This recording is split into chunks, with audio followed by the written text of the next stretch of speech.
Serangan balik Xi, pertarungan sampai mati. Pada tanggal 27 Mei komentator Lee Muyang, pembawa acara saluran YouTube News Highlight Lee Muyang, mengungkapkan sebuah kabar mengejutkan. Menurut sumber yang diterimanya, Xi Jinping baru-baru ini menyampaikan pidato dalam konferensi perluasan Politbiro. Di hadapan Hu Jintao dan Zhang Yuxia, Xi tidak hanya menolak mengakui kesalahan, tetapi juga membanggakan pencapaian-pencapaiannya dan menyalahkan para pendahulu serta bawahannya. Yang mencengangkan, ia memperingatkan bahwa pergantian kepemimpinan bisa memicu kekacauan, dan memberi isyarat bahwa ia bertekad mempertahankan kekuasaan, bahkan siap melawan balik. Lee mengutip blogger Lao Deng yang membocorkan detail pidato Xi pada hari yang sama. Meski Lee Muyang tidak dapat memverifikasi transkrip tersebut secara independen, isi keseluruhannya selaras dengan iklim politik China saat ini. Pidato Xi, pengelakan dan perlawanan.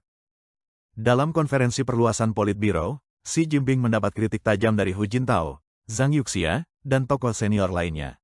Beberapa meminta agar ia bertanggung jawab, bahkan ada yang mendesaknya untuk mundur. Namun, Xi tidak gentar. Ia membuka pertemuan dengan menyebutnya pertemuan itu sangat penting dan mengklaim telah mendengarkan kritik dengan saksama, serta berterima kasih atas masukan yang tulus dan jujur. Namun, dengan cepat ia berbalik arah, menyatakan bahwa ia perlu meluruskan kebenaran tentang tanggung jawab kepemimpinan. Artinya, dia tidak mau disalahkan. Xi memamerkan daftar panjang prestasi, memberantas korupsi, mengangkat jutaan orang dari kemiskinan, memperluas hubungan global melalui inisiatif sabuk dan jalan, serta menunjukkan keunggulan penanganan COVID versi China. Namun mari kita telusuri lebih jauh. Kampanye anti-korupsinya, memang, ia menumbangkan tokoh besar seperti Zhou Yongkang dan Bo Xilai. Tapi para pengkritik menilai itu hanyalah cara untuk menyingkirkan lawan dan memperkuat kekuasaan.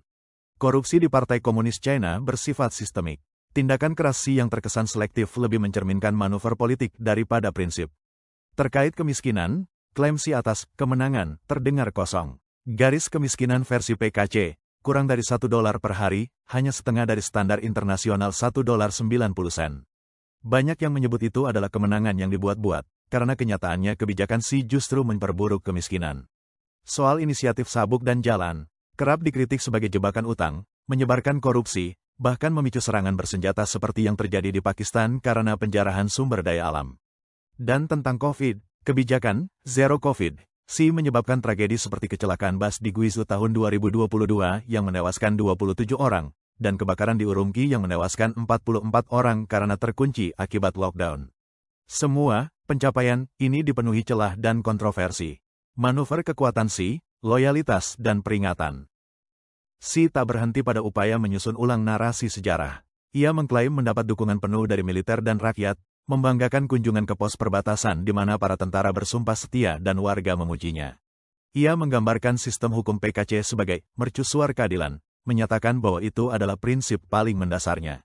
Namun semua ini terdengar seperti kisah baju baru sang kaisar. Di bawah kepemimpinan Xi, perbedaan pendapat dibungkam dan kesetiaan dipaksakan.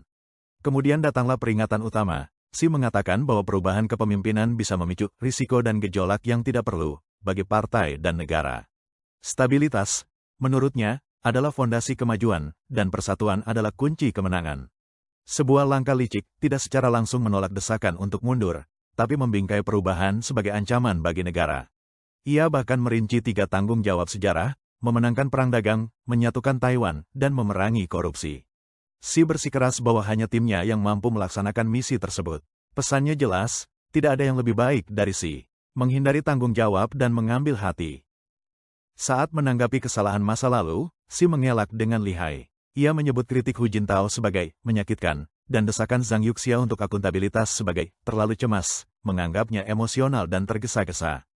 Untuk meredakan tekanan, ia menjanjikan perbaikan metode kerja, mengurangi rotasi di tubuh militer, dan meningkatkan kesejahteraan prajurit. Ini jelas merupakan upaya untuk mengambil hati para prajurit.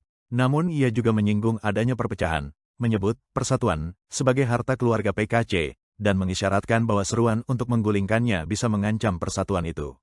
Soal reformasi dan keterbukaan, Xi membantah bahwa dirinya menentang kebijakan itu.